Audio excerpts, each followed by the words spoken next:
เล็กโทนของพวกเฮานี้ตลอดมาจากไกลหรือไกลได้ฮับแห่งใจมาอย่างเรือล้นช่วยอุดหนุนวงนี้เล็กโทนของหนุ่มอุ่นใจวงนี้ตลอดมาหากต้องการเพลงได้เพลงเก่าเพลงใหม่มีให้ทุกเพลงตอบสนองอย่างเป็นกันเองขอเชิญมาเต้นลำวงด้วยกันมีทางไฟแสงสีคณะดนตรียิ้มแย้มเบิกบานสร้างความผูกมิตรสัมพันธ์เฮามาพบกันอยู่ที่งานแห่งนี้จากหนุ่มอุ่นใจขออภัยในความบกพร่องหรือว่าสิเป็นเสียงห้องน้องหรือเสียงดนตรีที่บอกของหู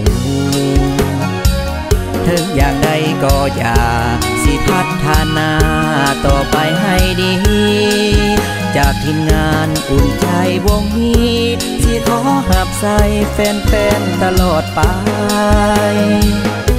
จึงฝากเพลงนี้ขอขอบใจ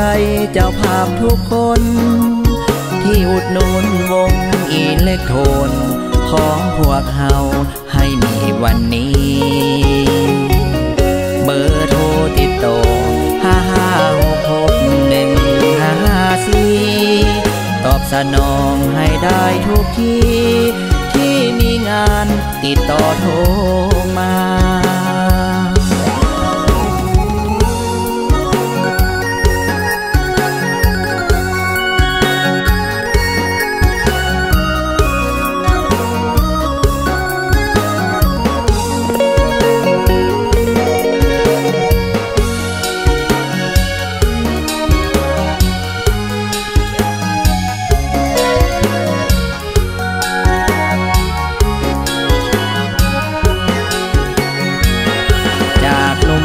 ใจ